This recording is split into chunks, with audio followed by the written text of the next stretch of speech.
बद्दी तहसील के अंतर्गत बरोटीवाला में आयोजित चुनावी जनसभा को संबोधित करते हुए मायावती ने कहा कि चुनाव के बाद इन पार्टियों की सरकार आती जाती रहती है, किंतु देश की भोली भाली जनता अपनी खुशहाली एवं विकास को तरसती रह जाती है।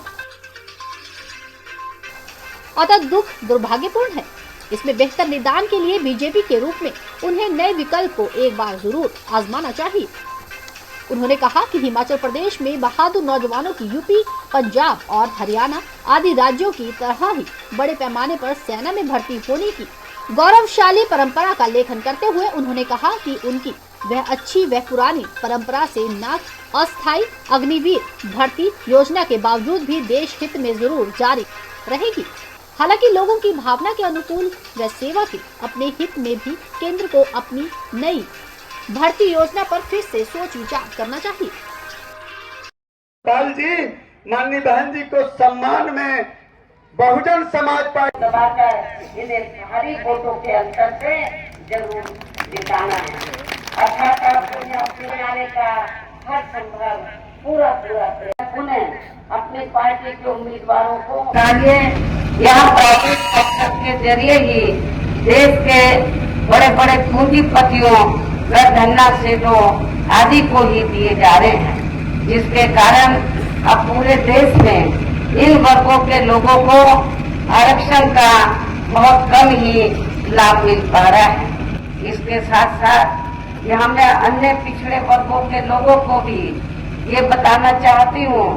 कि इन्हें मंडल कमीशन की रिपोर्ट के तहत आरक्षण की ये सुविधा केंद्र में कांग्रेस व बीजेपी आदि की रही सरकारों की वजह से नहीं मिली है, बल्कि बीएसपी के कड़े संघर्ष व अथक प्रयासों से ही श्री बीपी सिंह की सरकार में ही इन्हें ये सुविधा मिली है, जिसका भी विरोधी पार्टियां इन्हें पूरा लाभ नहीं दे पा रही हैं। इतना ही नहीं, बल्कि श्री बीपी सिंह की सरकार में ही इन वर्गों के मसीहा परम पूज्य बाबा साहब डॉक्टर भीमराव अम्बेडकर को भी भारत रत्न की उपाधि से सम्मानित किया गया था, जिसके लिए वो हर प्रकार से पात्र भी थे। यहाँ मैं ये भी कहना चाहूंगी कि इन वर्गों के लोगों को जुर्म जाति से निजात दिलाने के लिए जो भी नियम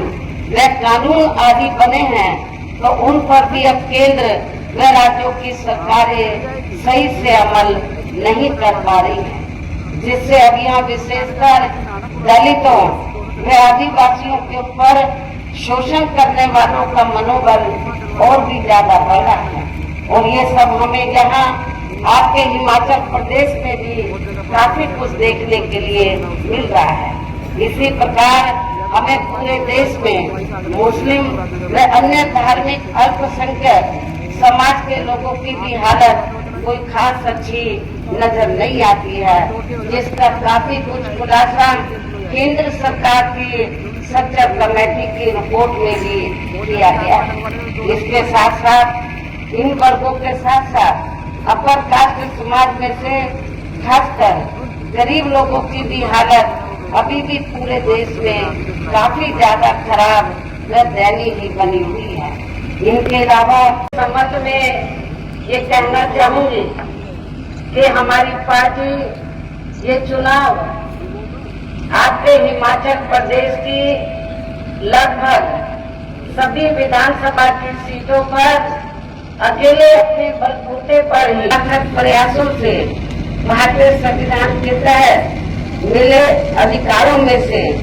सरकारी नौकरियों में, विशेषकर सरकारी नौकरियों में जो इन्हें आरक्षण की सुविधाएं मिली हैं, तो उनसे भी यहाँ शुरू से ही इन वर्गों के प्रति हीन व जातिवादी मानसिकता रखने वाली सभी विरोधी पार्टियों की सरकारें प्रभावहीन बनाने में लगी, निष्प्रभावी बनाने में तथा इसे अब धीरे धीरे खत्म करने की भी पूरी कोशिश में लगी हुई है। यही मुख्य वजह है कि देश में आजादी के बाद केंद्र व अधिकांश राज्यों में भी काफी लंबे समय तक सत्ता में आसीन रही कांग्रेस पार्टी ने और अब केंद्र व अधिकांश राज्यों में भी बीजेपी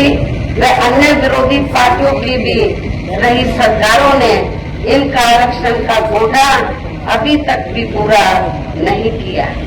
पदोन्नति में आरक्षण तो इन्होंने मान्य कोर्ट की आड़ में काफी हद तक खत्म ही कर दिया और इस मामले में लगभग यही खराब स्थिति